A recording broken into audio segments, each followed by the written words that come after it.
Glória a Jesus. Meus irmãos, a paz do Senhor. Amém. Meu coração está alegre nesta tarde em poder estar aqui com os irmãos pela primeira vez, revendo aqui alguns amigos, irmão Daniel, Reuel, me ajudou muito ali no popular, né?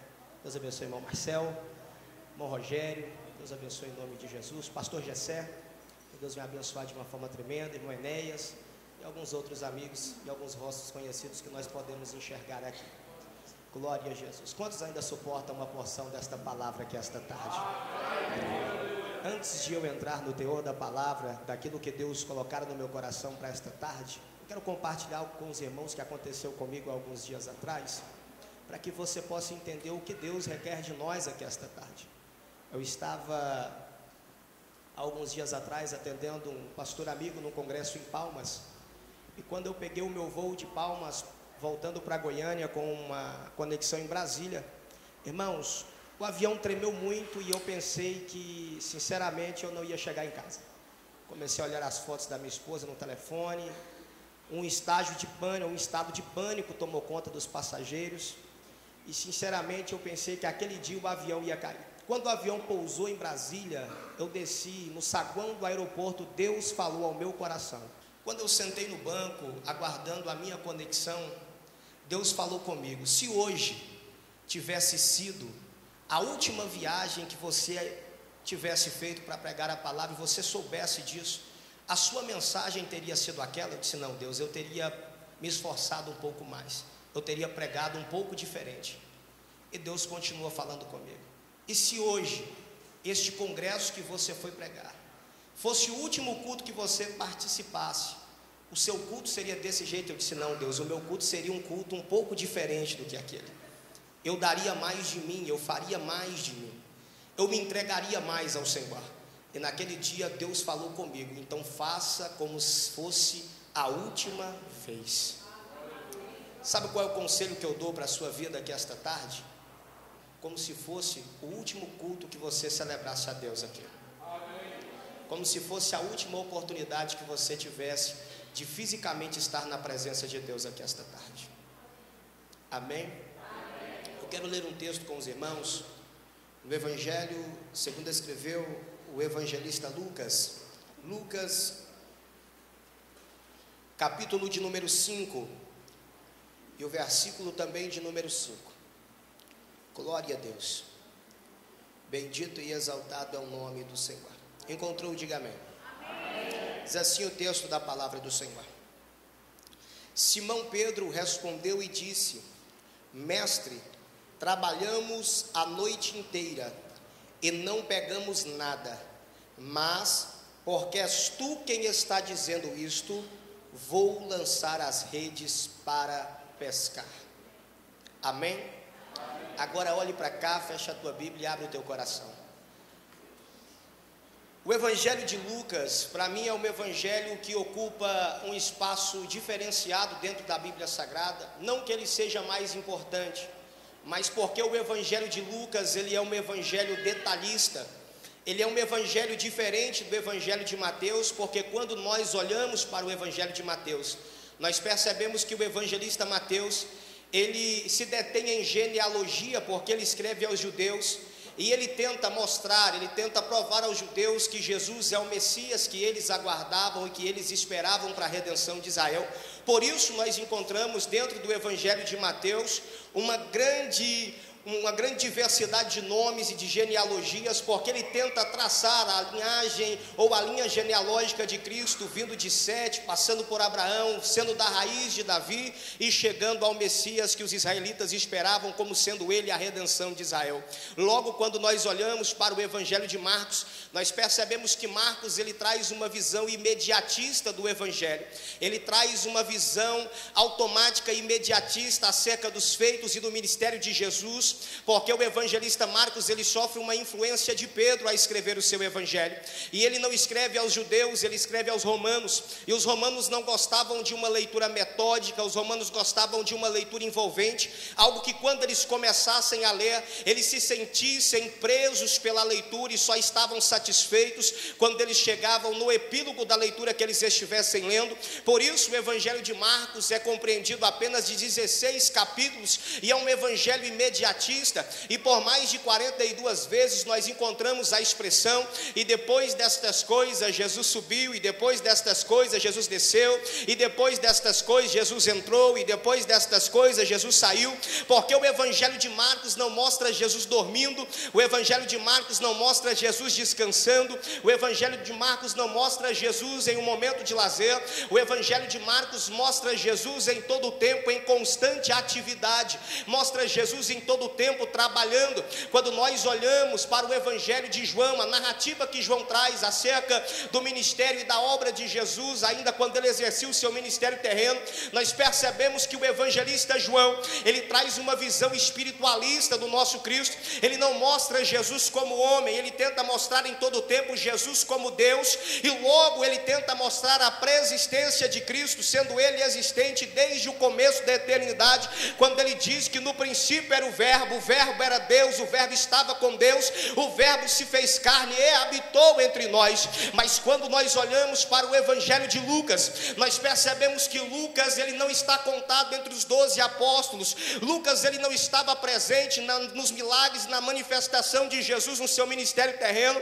O evangelista Lucas, ele não tem contato físico com Jesus exercendo a sua obra e o seu ministério na terra. O evangelista Lucas, ele procura por investigação acerca das coisas que aconteceram, e ele escreve o seu primeiro tratado a Teófilo, escrevendo e colocando em ordem os fatos, e ele não busca fazer isso de qualquer maneira, ele busca fazer isso através dos detalhes, e é por isso que ele diz que procura não somente com detalhes, mas com minúcias de detalhes, escrever e colocar em ordem os fatos. E quando nós olhamos para o evangelho de Lucas, e nós vemos Lucas trabalhando através da investigação, nós percebemos que Lucas, ele busca através dos detalhes, e é por isso que o evangelho de Lucas é um evangelho tão detalhista, e nós encontramos alguns detalhes no evangelho de Lucas que nós não encontramos em nenhuma outra parte da Bíblia Sagrada, porque o evangelho de Lucas torna-se assim, um evangelho detalhista e também um evangelho especial. O evangelho de Lucas é tão especial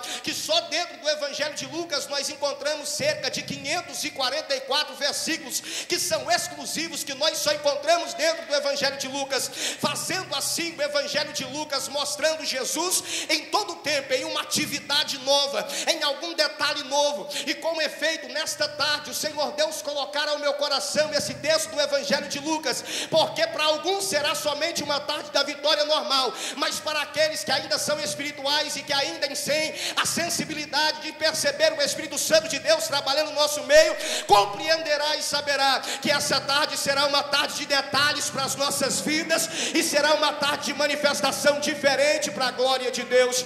O evangelho de Lucas, sendo um evangelho diferenciado, ele mostra Jesus também em atividade em todo o tempo trabalhando. E logo no capítulo de número 5, no verso de número 1, a Bíblia Sagrada diz que Jesus agora ele está se retirando ao lago de Genezaré, ou mar da Galileia, ou Tiberíades.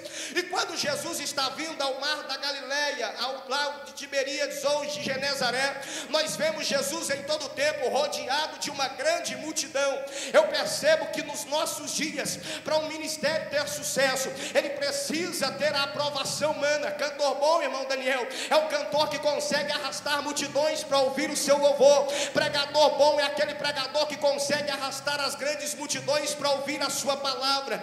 Pastor bom é aquele pastor que tem a sua igreja cheia, que a sua secretaria expede uma grande quantidade de carteirinha de membros, porque o sucesso está determinado pela aprovação humana dentro da nossa ótica. E quando eu olho para o ministério de Jesus, eu percebo que Jesus possuía um ministério de grande sucesso, porque aonde Jesus estava, a multidão estava reunida para ouvir Jesus falar. Aonde Jesus se fazia presente, a multidão ia para ouvir a voz de Jesus, e não era porque Jesus era era bonitinho, não, porque a Bíblia diz que ele era sem parecer, pastor, mas se nós dessemos uma arrumadinha nele, nem assim adiantava, porque além de ser sem parecer, ele também era sem formosura, não era a beleza de Jesus que atraía. Pastor, o que é que atraía então? Era a mensagem de Jesus, porque a mensagem de Jesus era mais ou menos light? Não, também não era a mensagem de Jesus que era light que atraía as pessoas, porque Jesus pregava tão duro e com tanta autoridade, que por muitas vezes as pessoas viravam as costas e diziam: quem pode se salvar então? E ele ainda olhava para os seus seguidores, os seus discípulos, aqueles que eram mais chegados, e dizia: vocês querem ir também? E Pedro tomava a palavra e dizia: Senhor, para onde iremos nós? O teu sermão pode ser duro, mas nós iremos com o Senhor aonde o Senhor for. Não era a mensagem de Jesus que atraía a multidão, pastor. Então o que era que fazia com que as pessoas viessem para ouvir a palavra do nosso Cristo? O que fazia com que as pessoas viessem era a intimidade que ele tinha com Deus, e a manifestação do Espírito Santo que se manifestava na sua vida através do culto que ele operava. Jesus estava em todo o tempo rodeado de uma grande multidão, e eu percebo que Jesus está rodeado de uma grande multidão pelo culto que Jesus fazia. O culto de Jesus era diferente do culto dos fariseus. O culto de Jesus era diferente do culto dos herodianos, era diferente do culto dos zelotes. O culto de Jesus era diferente do culto de todos aqueles que estavam acostumados a ir na sinagoga e fazer tudo de uma forma mecânica e de uma forma metódica, obedecendo simplesmente uma liturgia. O culto de Jesus era tão diferente que quando Jesus era convidado a ministrar na sinagoga, e Jesus, quando ele chegava na sinagoga para um culto de ensino, ele começava a ensinar, e ele percebia que do canto tinha alguém que tinha a mão mirrada, e ele dizia no culto de ensino: sai do canto e vem para o meio. E essa pessoa vinha, e ele dizia: agora estenda a mão. E esta pessoa estendia, e a mão que estava resseguida se tornava uma mão curada na presença de Deus. O culto de Jesus era tão diferente que quando ele era convidado para poder ministrar um seminário na sinagoga, e quando ele chegava e ele começava a ensinar, ele percebia que no meio da sinagoga tinha uma mulher que congregava ali não há 1 ano, não há 2 anos, não há 3 anos, não há 5, não há 10, não há 15, mas há 18 anos, participava do ciclo de oração, ofertava, dizimava, era membro, tinha carteirinha e andava encurvada há 18 anos. Jesus olhava para ela e percebia que ela tinha um espírito de enfermidade, dizia para ela: sai deste corpo, e o espírito maligno saía, ela se endireitava na presença de Deus. O culto de Jesus era tão diferenciado que quando Jesus era convidado para uma reunião de libertação, ele chamava os seus discípulos, entrava num barco, enfrentava uma tempestade, e ele ia para a região de Gadara, e quando ele chegava lá, não era necessário sal grosso, não era necessário rosa branca, não era necessário rosa vermelha, não era necessário toalhinha ungida, não era necessário pimenta ungida, era só a presença dele, fazia com que o endemoniado se curvasse e reconhecesse a autoridade e voltasse de ré para o inferno. O culto de Jesus era tão diferenciado que quando ele ia para um trabalho social ou uma cruzada evangelística, mais de 5.000 pessoas compareciam, e depois que ele terminava de pregar, a cantina de Jesus não vendia nada, porque ele mandava todo mundo se assentar e distribuía sanduíche de pão e peixe para todo mundo comer. O culto de Jesus era tão diferenciado que quando ele era convidado para poder realizar um culto fúnebre, ele chegava e ele abria a harpa cristã, e quando ele cantava a primeira estrofe do hino, que ele entrava no coro, o culto fúnebre terminava, porque o defunto ressuscitava e a glória de Deus invadiu o ambiente. O culto de Jesus era diferenciado, porque onde Jesus estava, a glória de Deus estava com ele. Pastor, mas Jesus foi embora, eu sei, Jesus foi ascendido, eu sei, mas deixa eu lhe dizer uma coisa: ele está presente aqui nessa tarde pela pessoa do Espírito Santo, e o mesmo culto que ele realizava lá, foi o mesmo culto que ele delegou para a igreja, está realizando aqui nessa tarde, e eu tenho certeza que se o mesmo culto que ele realizou lá, ele ainda continua fazendo e realizando aqui pelo Espírito Santo, eu tenho certeza que essa tarde vai ter cura, essa tarde vai ter milagre, essa tarde vai ter libertação, essa tarde vai ter provisão, essa tarde vai ter milagre. Não, me ajuda a pregar nessa tarde. Levanta a mão direita para cima, segure a mão do irmão que está do teu lado, diga para ele nessa tarde: você pode não estar entendendo nada, mas uma coisa eu sei, o Espírito Santo está aqui, e esta é uma tarde de milagre aqui em nome de Jesus. O culto de Jesus sendo um culto que atraía as multidões pelo diferencial que ele tinha. E eu percebo uma coisa, não importava a região que Jesus estava. Se Jesus ia para a região de Tiro e Sidom, a multidão corria para Tiro e Sidom para ouvir Jesus pregar. Se Jesus ia para Cafarnaum, uma região de difícil acesso, as pessoas rompiam o difícil acesso e iam para Cafarnaum para poder ouvir a mensagem que Jesus tinha para pregar. Aí eu percebo que nos nossos dias, algumas pessoas estão pregando a contramão do trabalhar espiritual de Deus. Por quê, pastor? Porque nós procuramos os melhores lugares da cidade para poder estabelecermos as nossas igrejas. Nós procuramos as cadeiras mais confortáveis para atrair o público e a multidão. Nós tentamos procurar uma maneira de acusticar as nossas igrejas, porque o som tem que ser um som agradável para atrair as massas. Eu aprendo com Jesus, se nós quisermos ter o pecador chegando na igreja, o que nós precisamos talvez não seja de cadeiras perfeitas, o que nós precisamos talvez não seja de um som perfeito, o que nós precisamos talvez não seja de uma igreja bem climatizada. O que nós precisamos é somente da presença de Jesus nas nossas reuniões.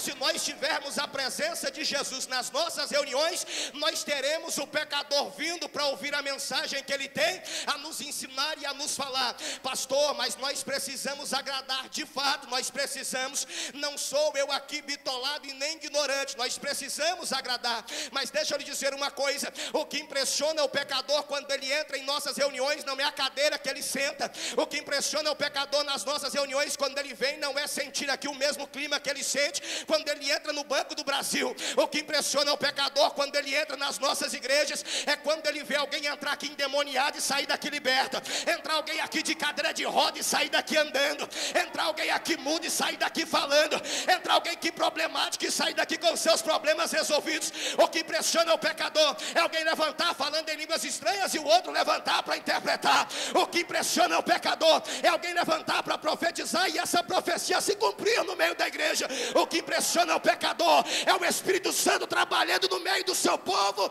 e no meio da sua igreja. Não, se você concorda com isso, dá glória.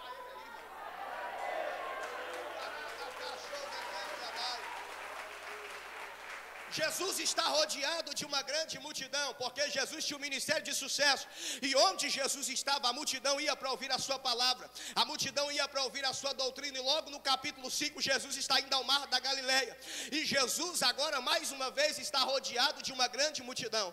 E quando Jesus agora está rodeado de uma grande multidão, e como ele não tinha os aparatos eletrônicos que nós temos hoje para poder fazer com que a sua voz fosse ouvida, ele busca o meio natural. E qual era o meio natural, pastor Walter Brito? Ele precisa entrar num barco, afastar o barco da margem e fazer com que o vento que soprava nas suas costas levasse a sua voz até a campina, para que todos pudessem ouvir a sua palavra. Eu procurei entender isso, e quando Jesus necessitava de um barco, a Bíblia diz, de acordo com o Evangelho de Lucas, que naquele dia existiam 3 barcos à beira da praia onde Jesus estava ensinando. Mas de acordo com o historiador Flávio Joséfo, nós temos no mar da Galileia, na época de Jesus, que era a principal fonte de renda de todas as aldeias circunvizinhas, nós tínhamos precisamente quase 3.000 embarcações.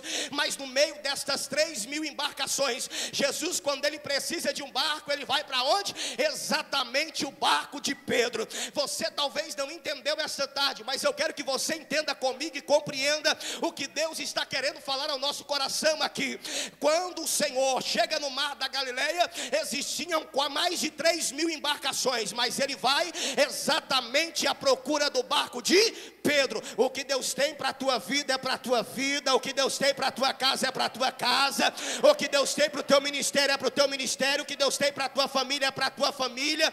Não precisa ficar preocupado. Quando Deus decidir te abençoar, Ele sabe onde você mora, Ele sabe o endereço da tua casa, Ele sabe onde você congrega. Não, eu vou sintetizar e eu vou lhe explicar melhor para que você possa entender. Jesus, ele vai exatamente no barco de Pedro, porque no plano onisciente de Deus, Deus já havia escolhido Pedro para que ele fosse uma das lideranças da igreja primitiva. E quando eu vejo Deus escolhendo Pedro, eu percebo que Deus, ele trabalha na individualidade. Você pode pensar nessa tarde, talvez como eu muitas vezes pensei na minha ignorância, que o nosso Deus, ele vem numa tarde como essa, receber o culto da Igreja Batista Nacional Central aqui na tarde da Vitória. Eu lamento te desapontar que Deus não vem receber o culto da da Igreja Batista Nacional Central. Deus veio aqui nessa tarde para receber o seu culto, porque salvação é individual, ministério é individual, arrebatamento é individual e o culto também é individual. Aí você pode me olhar nessa tarde e dizer: pastor Walter Brito, este culto, esta tarde não está um culto muito bom, está diferente dos cultos que eu já participei. É porque você veio diferente essa tarde, porque Jesus veio aqui para receber o teu culto nessa noite. Se o irmão da direita não quiser dar glória a Deus, não tem problema, dê glória a Deus você. Se o irmão da frente não quiser falar em língua estranha, não tem problema, fale em línguas estranhas você. Se o irmão da esquerda não quiser levantar a mão, não tem problema, levante a mão você. Deus veio aqui esta tarde para poder receber o teu culto aqui neste lugar. É na individualidade. E quando Deus, já no plano da onisciência, ele procurou encontrar Pedro, ele tinha que entrar exatamente no barco de Pedro. O que Deus tem para a tua vida é para a tua vida. Não, quando eu olho para isso, a minha mente vagueia, o meu coração bate mais forte, porque muitas vezes na igreja nós temos uma corrida desesperada pelo sucesso, principalmente quem ministra, principalmente quem prega, principalmente aqueles que vêm correndo desesperado atrás de uma vitória. Deixa eu lhe explicar uma coisa: o que Deus tem para a tua vida é para a tua vida, tanto é que, e eu vou lhe provar pela palavra, um dia o Senhor Deus precisava de um novo rei para Israel. Ele chamou Samuel e disse: Samuel, vem até a casa de Jessé o belemita, porque dentre os teus filhos eu tenho provido de um rei. E naquele dia na frente de Samuel passou Eliabe, passou Abinadab, passou Samar, passou Natanael, passou Radai, passou Ozem, até Zeruia passou na frente de Samuel. Samuel olhou e disse assim: acabaram-se os jovens. Jessé foi obrigado a dizer: ainda tem o mais moço, mas ele está apacentando as ovelhas no campo, manda chamar ele, porque nós não vamos assentar à mesa até que ele chegue. Pastor, então o senhor está dizendo que o que Deus tem para a minha vida é para a minha vida sim. Quando Deus decidir te abençoar, não precisa você sair correndo desesperado pelas ruas de Rio Verde, atrás de revelador, de profeta, de guru, de encantador, atrás de igreja para fazer campanha. O que você precisa é simplesmente estar cumprindo com a condição e com a proporção de ser abençoado. E aí, quando Deus decidir te abençoar, Ele sabe o endereço da tua casa, Ele sabe a igreja que você congrega, Ele sabe o carro que você dirige, Ele sabe quem é o teu pastor,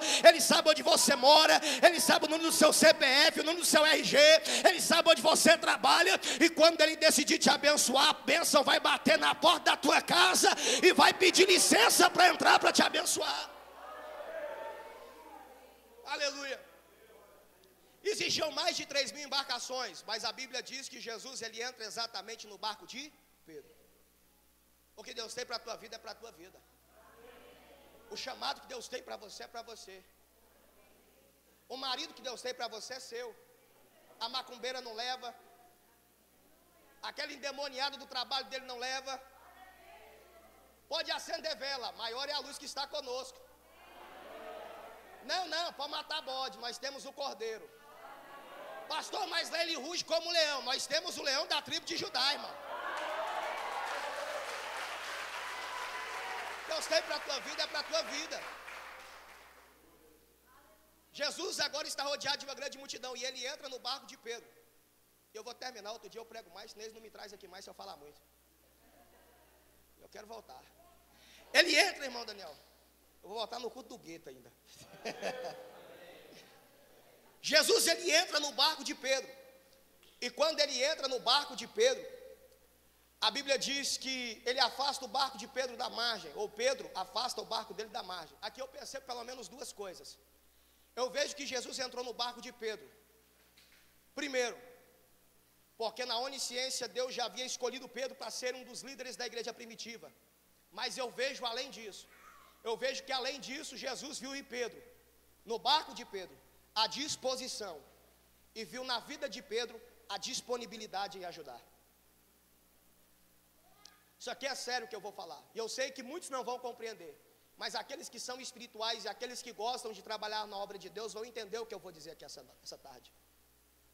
Jesus ele viu o barco de Pedro disponível e viu na vida de Pedro a disponibilidade em ajudar. Sabe o que Deus está procurando? Deus está procurando nessa última hora não uma grande quantidade de pessoas, porque se Deus quisesse movimento, Ele estava somente na Avenida Paulista em São Paulo. O que Deus está procurando é de alguém essa tarde que tenha disponibilidade e de alguém nessa tarde que esteja disposto a fazer o que Ele manda. Ele entra no barco de Pedro, viu a disponibilidade, e ele diz: Pedro, agora afasta o barco da margem. Ele viu em Pedro a disposição. Jesus, ele termina de pregar o seu sermão, e quando Jesus termina de pregar o seu sermão, a Bíblia diz que Jesus, ele volta o barco para a margem, e agora ele olha para Pedro e diz: Pedro, agora você vai lançar a sua rede para pescar. Pedro olhou para Jesus. Eu quero que você entenda comigo. Eles estavam numa manhã. Por que eles estavam numa manhã? Pela resposta de Pedro: Senhor, trabalhamos a noite inteira e não pegamos nada. Eles estavam na praia durante a manhã lavando as redes.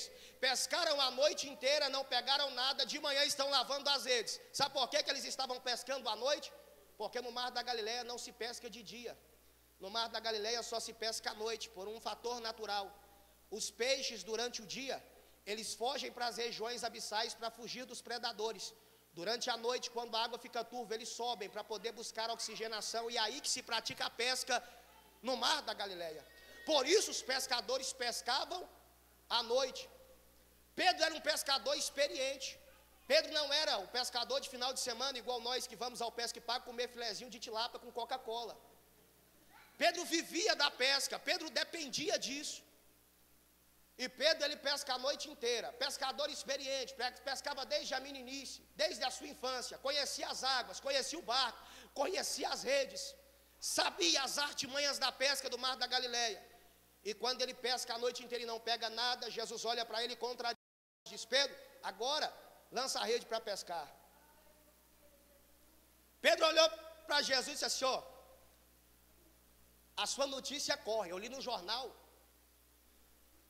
que o senhor cura enfermo, que o senhor ressuscita morto, que o senhor arrasta a gente para a cruzada, que o senhor dá pão e peixe para todo mundo, que o senhor é fenomenal. Mas eu vou lhe dizer uma coisa: o senhor pode entender de milagre, o senhor pode entender de sermão, o senhor pode entender de pregação, o senhor pode entender de muita coisa, mas quem tem de pescaria aqui sou eu. Quem tem de pescaria aqui, Jesus, sou eu.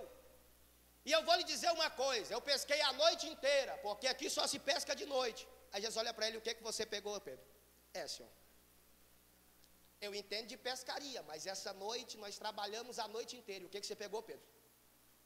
Senhor, eu entendo de pescaria. Essa noite nós traçamos as coordenadas. E o que você pegou, Pedro?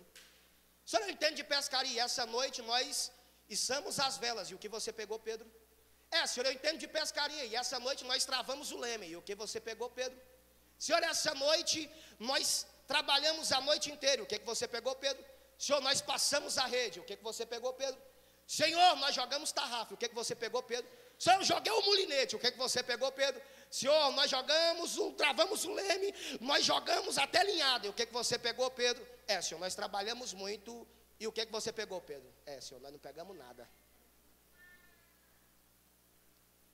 Tem muita gente fazendo muito, mas sem a ordem de Jesus não está pegando nada.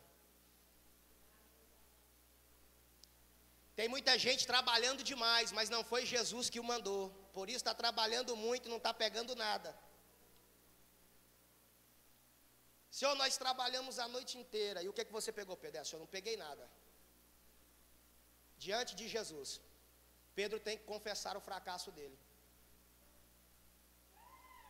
Você pode esconder o teu fracasso do teu pastor. Você pode esconder o teu fracasso da tua família. Você pode esconder o teu fracasso dos teus amigos.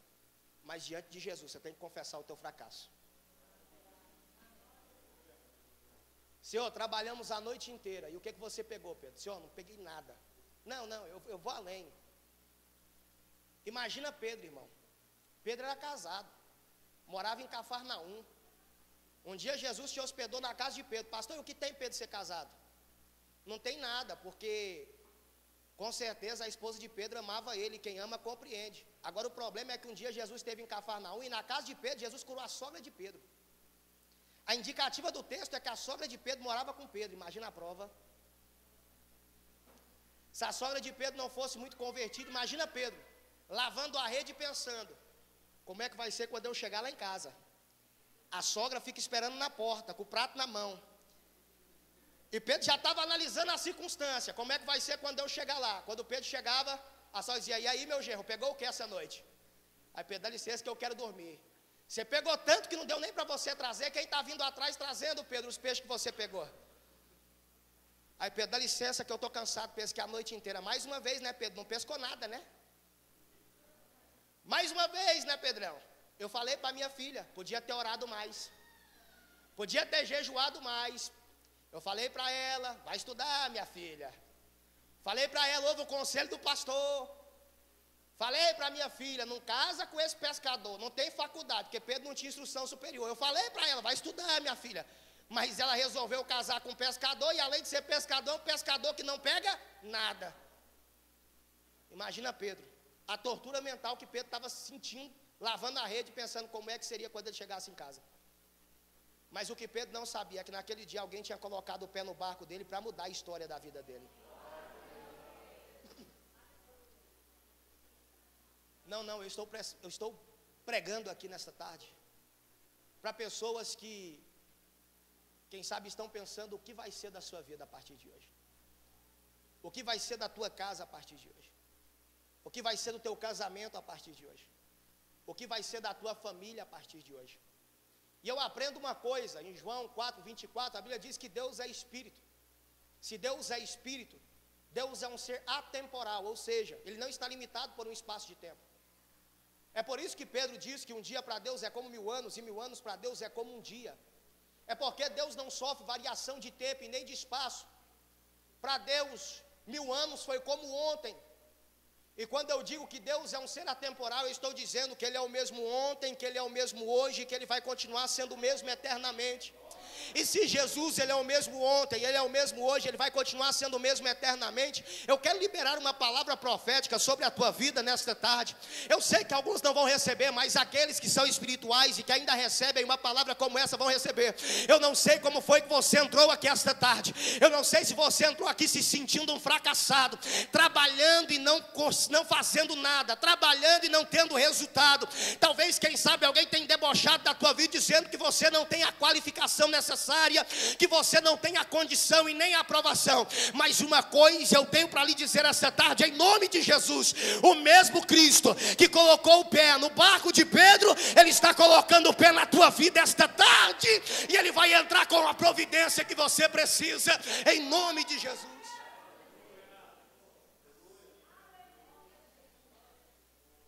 Pedro, o que você pegou? Senhor, trabalhamos a noite inteira e não pegamos nada. Então, Pedro, vai lançar a rede para pescar. No mar da Galileia só se pescava de noite. Jesus mandou ir pescar que hora? A ordem de Jesus pode ser até contrária à lógica humana, mas se foi Jesus que falou, é Ele quem garante a pescaria. Pastor, nós já tentamos fazer isso, nós já tentamos evangelizar nessa área, não deu nada. Mas se foi Jesus que falou, pode ir que vai dar tudo. Pastor, nós já tentamos trabalhar nessa área social, mas já não deu nada. Mas se foi Jesus que falou, pode ir que agora vai dar tudo. Pastor, aí Pedro foi pescar? Não, Pedro não foi pescar. Pastor, mas o texto diz, calma, nós vamos além do texto um pouquinho. Não é que pregador inventa, é que pregador medita.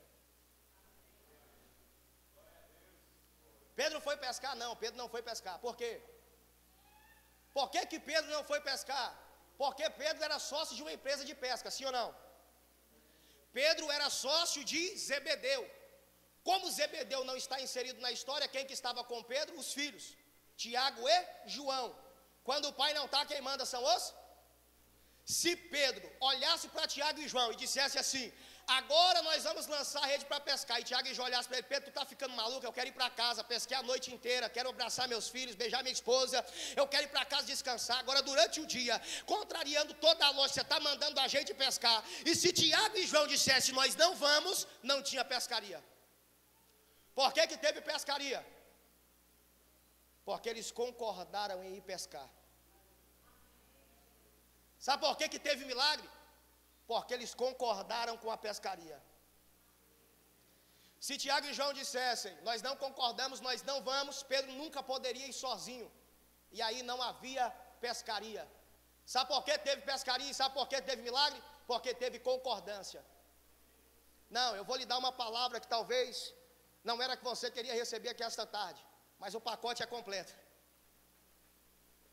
Enquanto você entrar por aquelas portas, sentar aqui na cadeira, e o culto começar, e você começar com o espírito de democratização do reino de Deus, você sentar aí e começar: eu não concordo com o louvor, não, eu não concordo com a palavra, não, eu não concordo com a maneira que o financeiro é aplicado, não, eu não concordo com a maneira que as missões são feitas nas nossas igrejas, não, eu não concordo com isso, eu não concordo com aquilo. Vai entrar culto, sai culto, entra ano, sai ano, entra campanha, sai campanha, você vai continuar voltando para a sua casa sem o teu milagre. Pastor, o senhor está falando de submissão cega? Não, eu estou falando de concordância espiritual. Olha que o pastor chegar aqui e você pode dizer: eu não gosto desse estilo de música, mas quando ele começar a louvar e dizer: eu ministro sobre a tua vida a bênção, você diz: eu concordo, eu recebo a minha vitória, eu concordo, eu recebo o meu milagre, eu concordo, eu recebo a minha bênção. Você vai ver que o teu celeiro não vai comportar o tempo de vitória que Deus tem para a tua vida. Não, você não entendeu, eu vou te explicar mais um pouquinho. Eu vim aqui nessa tarde para concordar com o teu milagre, irmão. Eu vim aqui essa tarde concordar com a tua vitória. Eu venho aqui à tarde concordar com a tua bênção. Eu venho aqui à tarde concordar com aquilo que você veio buscar. Eu venho aqui essa tarde concordar com aquilo que você veio pedir. Eu venho aqui esta tarde concordar com aquilo que você veio aqui para receber. Pedro olhou para Jesus e: eu vou terminar. Eu falei que eu ia terminar naquela hora. Está vendo que eu falo demais? Pedro olhou para Tiago e Jesus: vamos pescar. Eles concordaram e foram para a pescaria. Quando eles pegaram e lançaram uma rede, que eles puxaram, o que aconteceu? A rede estava cheia de... Mas na noite passada Pedro havia pescado, não havia pegado? E agora Jesus manda e Pedro enche a rede de... Levanta a mão direita para cima. No mesmo poço que você fracassou, é o mesmo poço que Deus vai exaltar a tua cabeça e vai te dar vitória. Não vai precisar abandonar o casamento. Nesse poço de fracasso, Deus vai mudar a tua história. Não vai precisar mudar de igreja. No poço de fracasso que você tem vivido, Deus vai mudar a tua história. Deus vai exaltar a tua cabeça. Não é no mesmo poço, não vai precisar fechar a empresa. Nesse poço de fracasso, Deus vai dar vitória. Não vai precisar mudar de emprego. Nesse mesmo poço de fracasso, é o poço que Deus vai erguer a tua cabeça. Não vai precisar, não vai precisar pôr a mala nas costas e ir embora da cidade de Rio Verde. Se Rio Verde tem sido um poço de fracasso para a tua vida, é nesse poço de fracasso que Deus vai exaltar a tua cabeça e vai lhe dar vitória. É nesse poço de fracasso, no mesmo poço de fracasso que você tem vivido, é o poço de fracasso que Deus vai mudar a história e a trajetória da tua vida, em nome de Jesus.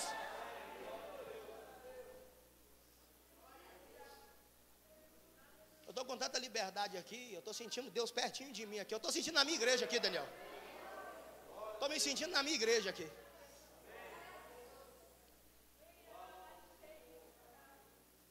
Eles pegam a rede cheia de peixe. E quando eles pegam a rede cheia de peixe, ainda bem que Pedro ouviu a mensagem de Jesus na praia. Pedro estava lavando a rede, mas estava ouvindo Jesus pregar. Ainda bem que Pedro estava mais ou menos, quase convertido. Por quê, pastor? Porque se Pedro fosse igual aos crentes do século 21, eu estava contando essa história diferente. Porque quando Pedro puxa a rede cheia de peixe, a Bíblia diz que o barco de Pedro quase afundou. E as redes de Pedro começaram a se romper. Pastor, estava na hora de Pedro parar de pescar mesmo. Não pega nada, e quando pega a rede rasga. Estava na hora de Pedro pendurar a rede mesmo, abandonar o barco. Jesus chegou na hora certa. Não pega nada, e quando pega a rede rasga. Não. Sabe por que a rede de Pedro rasgou? Porque o milagre que Jesus providenciou na vida de Pedro era maior do que a expectativa que ele tinha.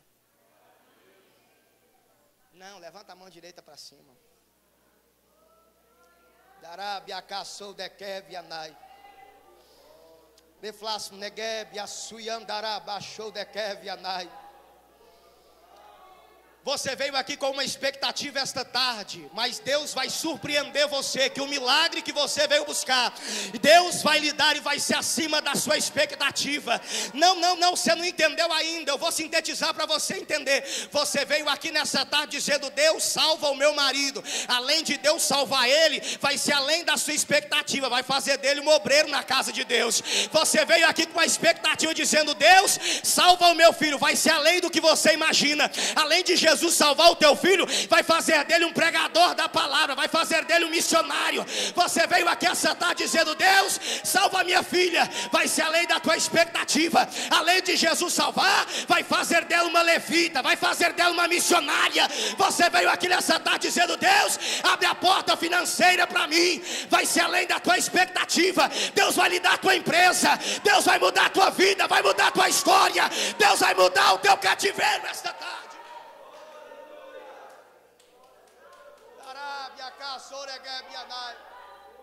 O milagre de Pedro foi acima da expectativa que ele tinha. O milagre que Deus tem para a tua vida esta tarde é acima da expectativa que você tem. Quando Pedro puxa a rede começa a romper. O que Pedro faz? Pedro estava quase convertido, ouviu o sermão na praia, e eu vou terminar aqui. Se Pedro, irmão Daniel, irmão Marcel, fosse igual aos crentes do século 21, Pedro ia dizer para Tiago e João: segura a rede, trava o leme do barco, porque agora eu vou cantar. Pedro vai cantar a hora dessa, boa. Se Pedro fosse igual aos crentes do século 21. Por quê, Pedro? Porque toda vez que eu chego em casa, a minha sogra zomba de mim. Quando eu estava na praia, todo mundo olhou para mim que eu não peguei nada a noite inteira e me chamou de fracassado. E agora? Agora minha rede está cheia de peixe. E o que é que você vai cantar, Pedro? Pedro ia pegar o violão e dizer: quem que me viu na prova e não me ajudou, quando me vê na bênção vão se arrepender. Só que Pedro era crente, irmão. Pedro aprendeu com Jesus na praia, que a gente não paga o mal com o mal, a gente paga o mal com o bem. Se alguém zombou dele, agora ele ia dividir o peixe. Se alguém zombou dele, agora ia ver o tamanho da vitória, mas não ia ficar olhando de longe, ia ser participante da vitória dele. O que Pedro faz? Dá sinal aos companheiros, os outros pescadores que estavam na praia. Eles entram no barco e correm para ajudar Pedro. Melhor, navegam, né? Para ajudar Pedro. E aí eles repartiram e o barco quase ia. Pedro quase afundou com a vitória. Se Pedro não pede ajuda na hora da bênção, o barco de Pedro afundava. Sabe qual que é o mal dos crentes do século 21? Na hora da prova vem chorando para a igreja: me ajuda, ora para mim, intercede. Na hora da vitória, vira as costas, dá de ombro. O que tem de crente morrendo por causa da vitória, que prova não mata ninguém. A prova não veio para te matar.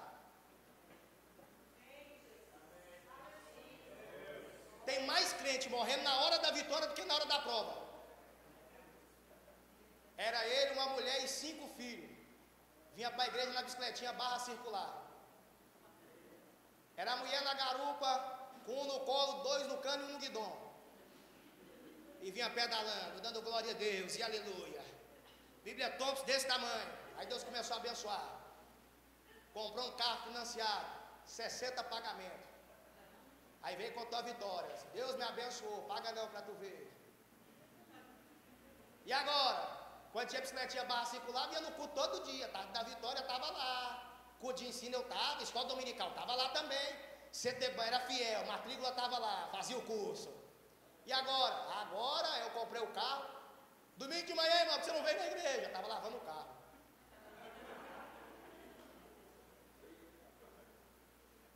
A bênção está matando mais crente do que a prova, irmão. Se Pedro não pede ajuda na hora da bênção, eu estava contando essa história diferente para vocês. Na hora da bênção, Pedro pediu ajuda. Não, Deus vai lhe dar um milagre aqui essa tarde. Mas esta tarde, se você não conseguir administrar o milagre que Deus vai lhe dar, peça ajuda na hora da bênção também. Peça ajuda na hora do milagre também. Vou terminar.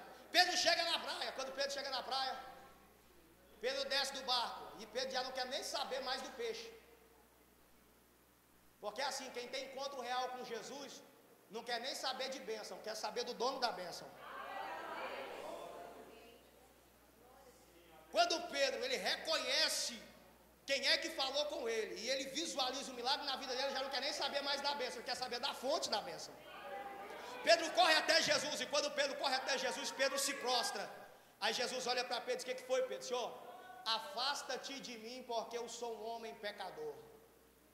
Pedro olha para Jesus, Jesus olha para Pedro: Pedro, levanta, Pedro.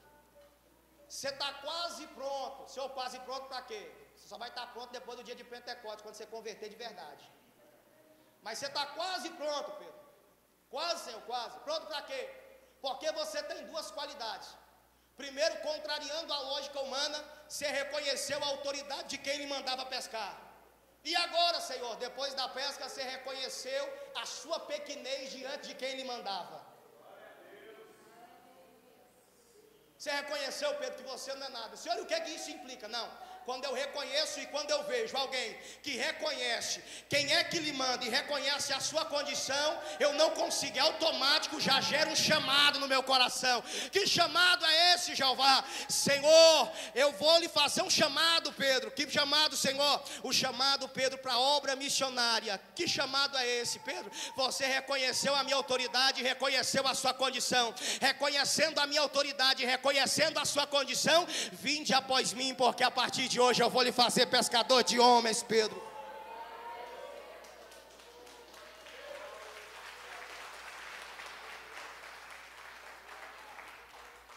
Vou terminar, outro dia eu prego mais.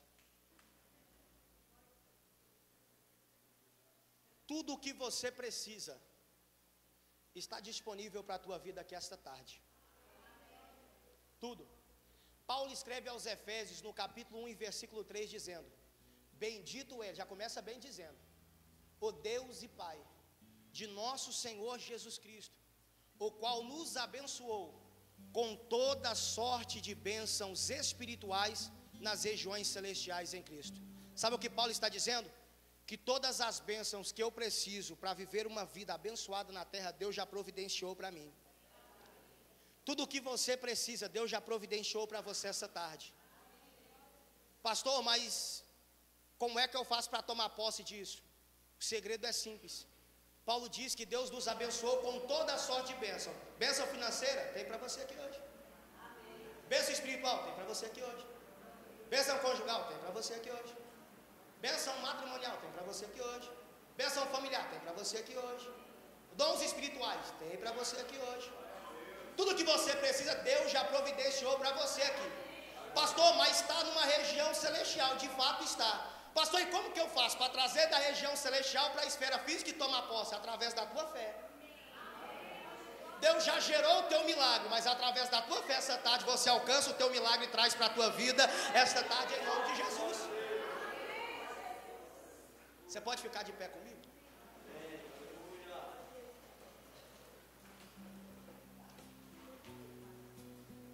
Vamos embora para o céu, vamos embora? Vamos. Pastor, eu aprendi que para ir para o céu não é de qualquer jeito.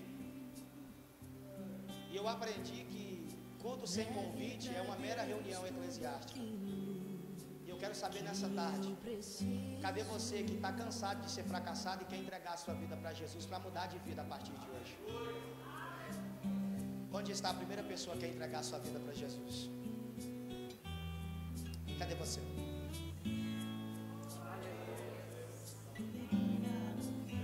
Está vindo em lágrimas aqui.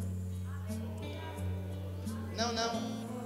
A festa aqui na terra, aqui na Igreja Batista Nacional Central, começou às 15 horas. A festa no céu começou agora, irmão. Espírito Santo. Cadê a segunda pessoa que quer entregar a sua vida para Jesus?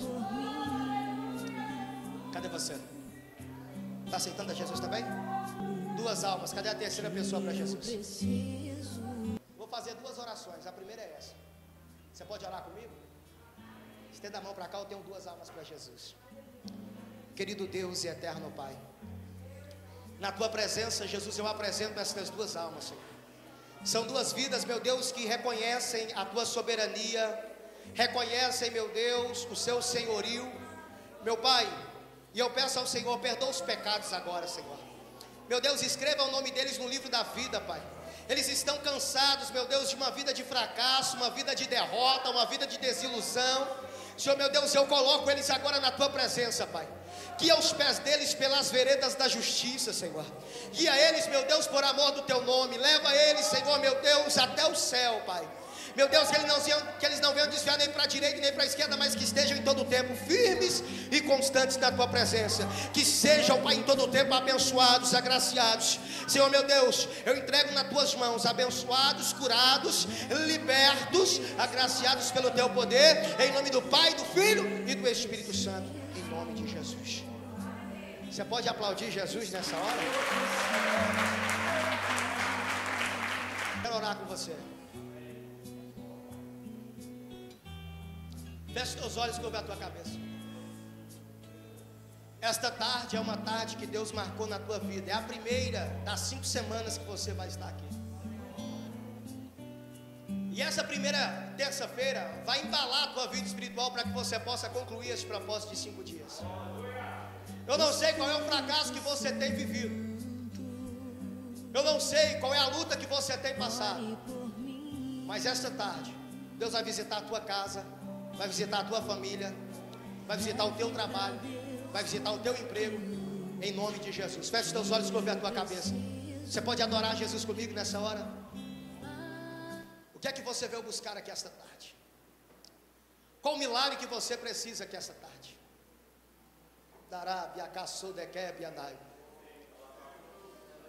Qual a bênção que você veio buscar aqui esta tarde? Qual é a conquista que você necessita? Esta tarde é uma tarde de vitória.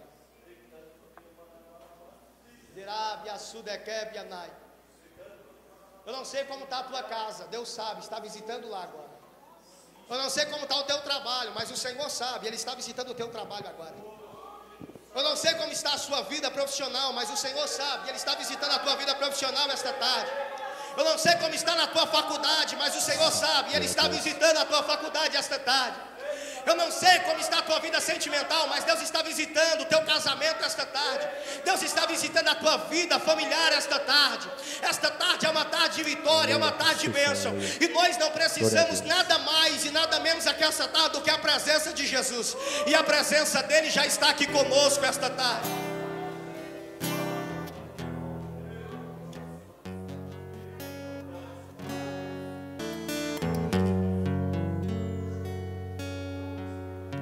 En la cruz diste tu vida, entregaste todo allí, vida eterna regalaste al morir. Por tu sangre tengo entrada ante el trono celestial, puedo entrar confiadamente ante ti, para darte las gracias. Gracias, Señor, gracias, mi Señor Jesús.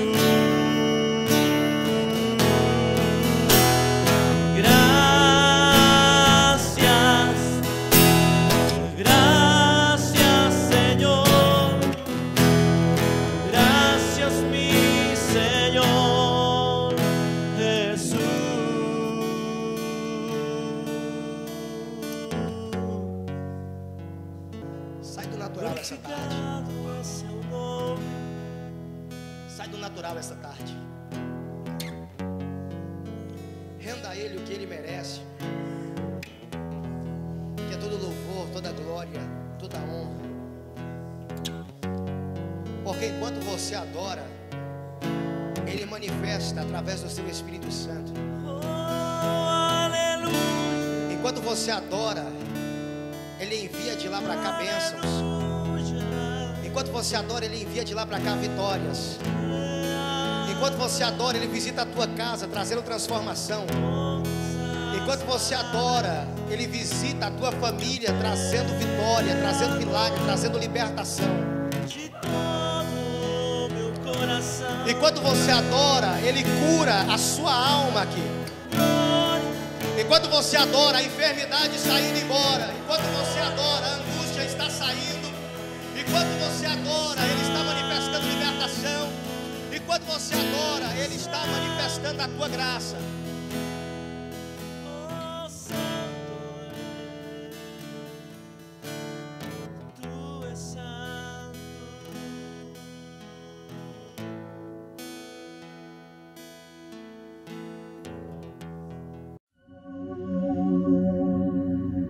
Silence.